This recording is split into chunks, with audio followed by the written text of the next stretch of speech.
Balandi à Congo direct.info tellement que bosé la car. On appelle à Olembate. Nazawana pour na bino pour na servir bino pour les amusala na biso. To signer contrat nango ti liwa. To yambi lisusu mwana mboka fumu sabata to yeba kolobela lisusu po makambo na biso mboka lokola crise ezakaka. Yesenga to lobela kaka. Ti crise ekosila. Mokolo ekosila toko changer pe langai toko yeba ndenge nini ya kolobela ndenge mosusu. Mais na minute oyo toza ba radical te ba radical. Mbote mwana mboka. Mon amboka assisté à la conférence de presse, il y a un rassemblement oyo mon amboka le rangeur Félix Tshisekedi à Simbaki Nzete ya Masolo. Vraiment appréciation na yo na maïnyo sur les kaki na maïnyo sur le baki et zandengeni. Bon, là ce qui m'a beaucoup plus intéressé d'abord, c'est quelqu'un qui reste toujours modeste, les gars à la carte. Un responsable à la Kisaki Lobby qui est à piloter diplomatie, mais diplomatie n'a mis son malgré. Les autres n'ont pas de torture, victoire, les autres se faire sentir là-bas.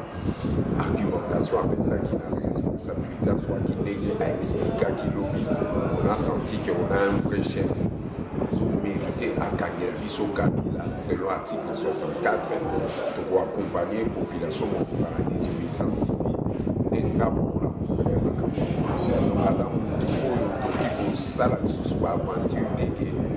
comparer le niveau où c'est une place pour où il y a une politique il y a mérité saisir Mboka na Maboko à dédouaner Mboka na Maboko il y a Rwandais parce que Kabila vraiment a l'équipe peut tous après la désobéissance civile pour tout l'anda rassemblement compé ça pour le président de l'histoire rassemblement Félix compé ça na UDPS dans son entièreté pour la tout site sanitaire prise à légitimité pour tout démocratiser le cannabis parce que tu comprends que complot et ça là qui est na ba mafieux à communauté internationale na ba très trop bazali na kati ya mboka au tout site to débusquer bango na ba adresse na bango na ba place ba fandaka et d'ici là tout se prendre en charge pour tout si la bango pour démocratiser le cannabis. Il y a solo tozali kopusana vers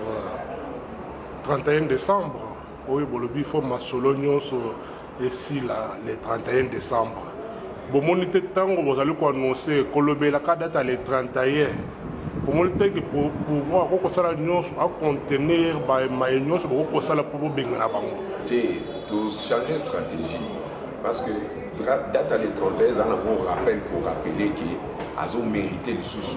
à l'égalité on a donc toujours rappeler toute la ligne de démarcation qui va mécan sous pour les cas au-delà de 31 on les a rappelé mais ndenge toujours préparé ma solo na kati ligue des jeunes na kati IDPS na rassemblement y compris population congolaise nyonso où tout bazali de par le monde pour participer à la désobéissance civile stratégie za soute to kene na nzela basala ndenge ba bloka biso ba ni tout ça non ya tout ezali to yebi ba matricule mituka na bango to yebi ba ndako na bango to kokendo luka bango tina ba ndako na to laksa bango c'est-à-dire affaire ya motu na ye yo oyi na flèche biso to oyi la obi ko angola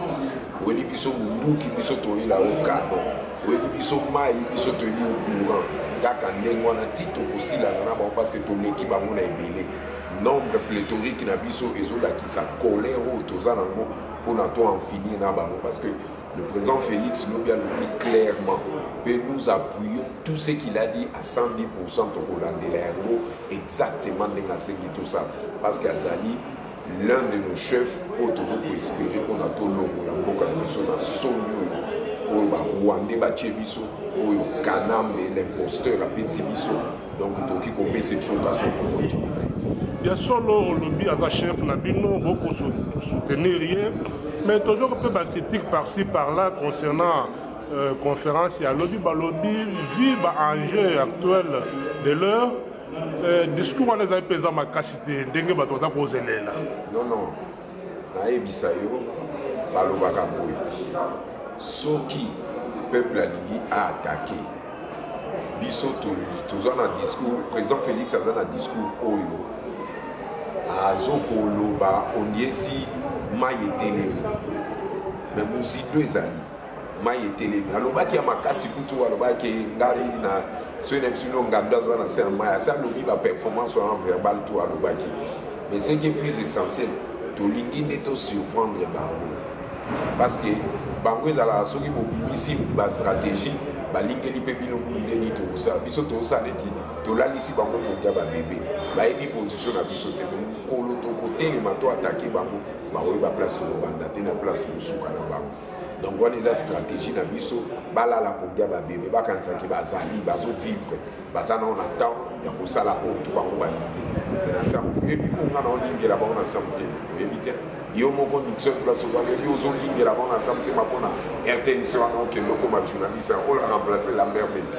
oyebi oyo nini secrétaire général na biso jean-marc kabunda azolingela bango na motema donc ozala attaque moko spectaculaire parce que peuple congolais nde baza wana basi basouffrir bacomprendre que kabila aza rwandais aza ne na mposa kosalisa biso te donc il faut to en finir na ye parce que un étranger ne peut jamais aimer le pays oyo abeti habilité kuna asala eloko moko te donc azomérite tobengana parce que aza na ye na ame bantu te aza ne na ame ya bakongolais te abeti habile awa te ayebi lisolo ya nzango te ayebi oloba meme lingala te donc c'est un magoulé nous devons le séquestrer tokanga ye po tolakisa monde entier ke kongo bakosaka nango te ya solo mwana mboka uti koloba yango me lelo oyo lisolo mosusu ebimi na ndeko Corneille Nanga na oyo etelei élection maponomi akoloba ete mpo maponomi esalema kitoko eyandimama na bato nyonso ezala na bokasi na yango esengeli bapesa yo au moins 504 jours bomoni te ke eza kame makanisa malamu mpo ete makambo nyonso kende vraiment na pole te bandi bakotisa biso na scénario na bango nani asali ke élection esalema te na décembre biso tozali na volonté accord à Saint-Sylvestre yango wana nazoloba nous devons faire attention avec la personnalité à président Nabiso Etienne Tshisekedi. Imaginez-vous vraiment, ce qui accord à Saint-Sylvestre, on a dit Tshisekedi a imaginé qu'il y a monté dans le moment, mais l'autre on vient tous à la mer. On a dit qu'il y a accord, ça veut dire que Tshisekedi a vraiment un mur. Beaucoup ont critiqué cet accord-là, mais le Tshisekedi n'a pas battu parce que tant que Nambakundi était, il est là, il est en train de vibrer. Aussi à travers l'accord on a Saint-Sylvestre pour continuer pour rendre bonheur au peuple congolais. Donc, nous avons engagé le théâtre de chez nous parce que bango moko te baluka ki moko na baluka to glisser na bango kwa bango le président Félix Aboyi ko kende na makam na bango ke ba nommé ale ba créer ce astuce bino vu le temps de Néleki tout le moyen ni to ko sala ke on a to glisser biso moko to pesa ba argumentation ke toujours enrôler ba ni na banane ba créer ba guerre massacre ya kananga kuna kaka bango ba créer ba ni na ben kaka bango non eleki atika comédie na ebisa kabila na yena nanga tokokanga bango pe tokosala article 64 bokanga bango maboko pamba bozana eloko te bango bana makoki nyonso koki ko ebisa bino ba secrétaire quand la Washington o ba imposa ki biso kabila bazo ba ke Eduardo a s'occuper na makambo tali disposition sécuritaire à Congo biso to pratiquement que vrai kuluna les abatos baby démocratie président Tshisekedi asala ki ba corps ba voter ba résolution ba minelo bazwa ki ne bazui minute bango ba petit d'ordre ba ya kokanga to sito kokima kokinyonso beto la kisaye secrétaire général alobaka aujourd'hui habito yebi place bateka ka ba minduki to yebi place bateka ba char de combat les a message ils sont tous en position to la tsabango ke tous ali peuple to yebi pe ko tirer ba kalachnikov tous ali peuple to yebi ko beta balance roquette tous ali peuple to yebi ko beta balance ba ndeke le jour wana to kotala biso na bango na nombre pléthorique banani le ba ogani ya solo mwana mboka to le kana sujet mosusu oyo etali réunion oyo salemaki seulement na la na Hollande omoni ndenge nini message nini leçon nini ozotire na réunion wana basala complot baluka stratégie mpona baluka baberne biso ekosimba lisusu te parce que nalobela likambo ya babilima bitumbo tozobunda bilima mpe baza na kati bango problème na bango kaka bayokana ndeni baoyo longola mutu na bango baimposaki biso soki bayoki te biso tokosala yango na force na makasi parce que tolembi pasi oyo tolembi ndenge bazoboma bandeko na biso tolembi magui oyo bazali kosala mpona babimisa biso neti ke toza na incapacité notoire ya koluka kolongola dictature tous ceux qui sont en train de faire là soki eza mpona intérêt ya peuple congolais tokoyamba mais soki eza mpona bapoule na bango baluka ndeni bakodrible biso ekosimba te parce que mama na nga moko Mélanie Kane otsayelisenga lobi fumu basi batie bamagicien na Sozacom bazozela soki américaine ona ye mpona baenvoute bani Kabila atondisa mandefu ata asala ngo ekoma neti saki atia ata bangusu atia ata bangungi na kati mpona kindokine ekoma makasi ekosimba te akomisa ata suki lokwa moto ya liboma ondie sakisa kulu ekosimba te ayebisa baindie na ye wana na kinshasa baokomisa ngo sali te mpona baenvoute bakongole bayebakaki yora un jour tokokombola ngo na baclinex tokokombola ngo na bakombo mpona tozongisa kongo ezonga ya sika kindoki oyo bango baye nango wana ya kokolisa mandefu ndie bakata pacte na Moïse bayebaka ngo ke tokolongola bango bangusu wana eza na kati ya mandefu na bango ya solo mwana mboka fo mosabata opeseli mais lelo oyo tolobela lisolo ya transition sans Kabila personnalité na société civile bamosusu bakoloba ete Dr Mukwege siko mpona yo na kombo wana ya Dr Mukwege eske akokoka soki aye ke aide bacongolais en tant que congolais parce que moi nazaka un peu na nini mpona problème ya nationalité nazaka un peu très hypothétique na bato wana oyo baprésentaka biso ndenge wana parce que lelo Mukwege soki aye je suis d'accord mais lobi te ke soki azalaki coopéré baso bazalaki fistulé na est mpona makambo etali baviole donc ça veut dire topesa ye bénéfice ya confiance mpona dirige biso mpona baintérêt ya bafranc-maçon na babill Clinton baéliminati wana moi je dis que ça ne marchera pas société civile ezaka ye te eza mpe na bato mosusu na yebi na société civile oyo bazali apte oyo bakoki komema biso na transition ya 6 mois mais soki azoya na bonne volonté mpona ede bacongolais tokoyamba ye na esengo mais aya na je oyo azoluka bamérite bazoluka basala te parce que toyebi déjà franc-maçon azobomba na lisusu te akomi kolakisa ya polele baéliminati bakomolakisa makambo polele donc soki bakomolakisa makambo polele biso mpe fo tolobela bango polele donc ngai mpona ngai société civile faut discuter très bien toyeba qui est-ce qui va diriger cette transition ya 6 mois mpona totala ndenge toki komema idps na ndenge kozala na gouvernement ndenge nini tosalisa baélection ezali paisible moto akufa te makambo ya mabe esalema te ndenge nini tokoki koluka bacadre na biso balakisi ke ce sont des vrais patriotes oyo bakoki kodirige bagérer jeunesse oyo bazoya nsima nga mona nga pour l'instant nazo espérer nanu ke société civile wana ekende na moto azali responsable ça peut être peut-être papa moko na mona na société civile alingaki mingi auto participer na makambo ya France mais Mukwege naza vraiment un peu sceptique parce que nayebi que derrière Mukwege Bill Clinton bazali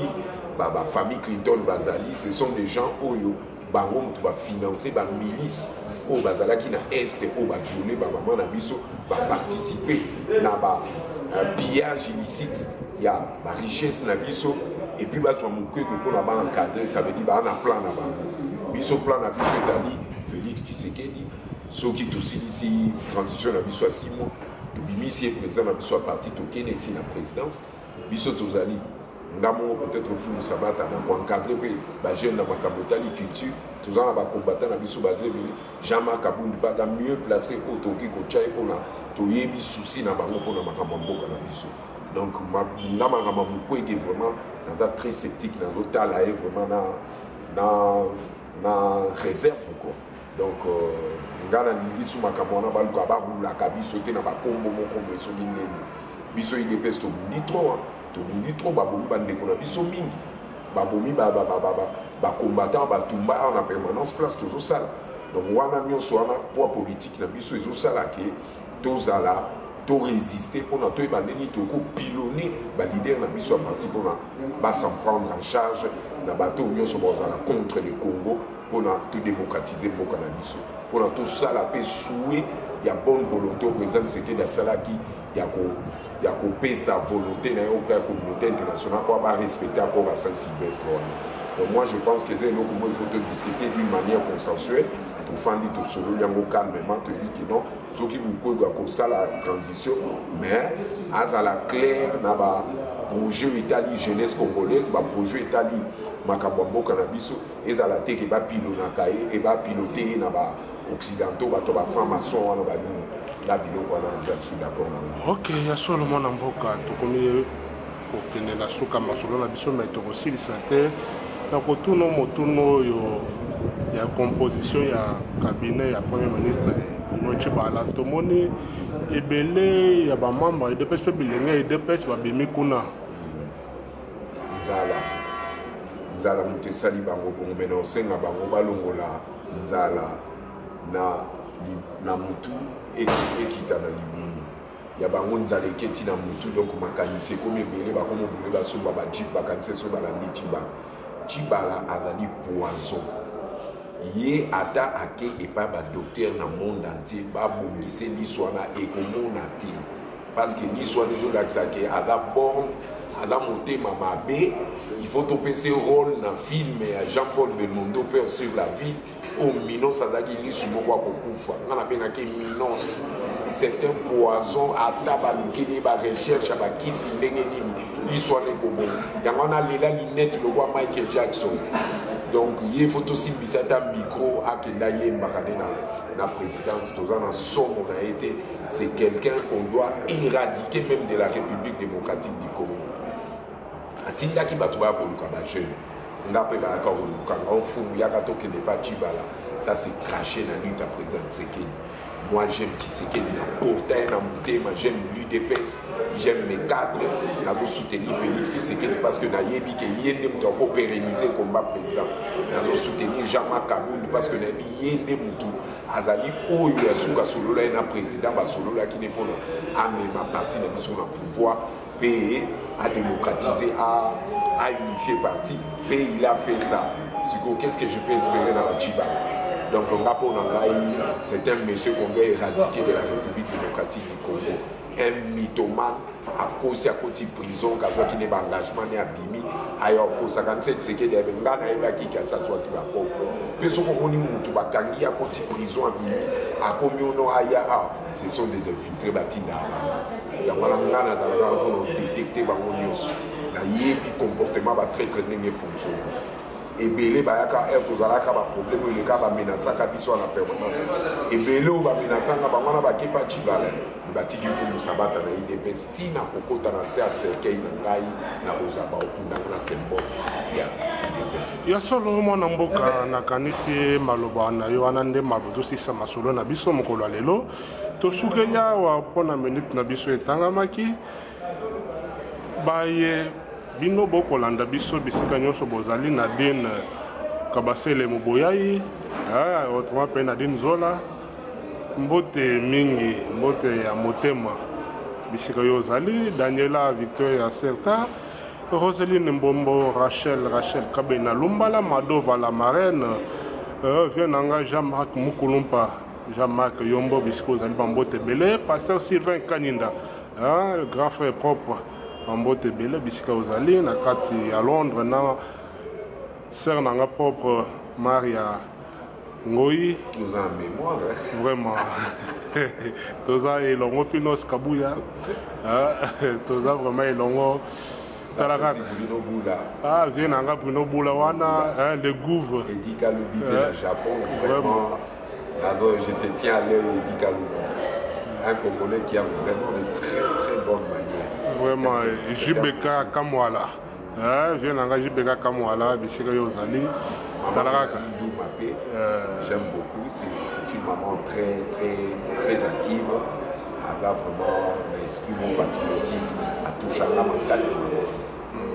C'est une maman respectée. La Bossani pété dans Londres, Mambia, la Bossani pété vraiment. Je suis très content. Des gros bisous à mamie, à tout le monde, à toute la famille. Mambia, merci. vraiment mpo na lelo tosukeli awa matondo mingi mwana mboka Fumu Sabata.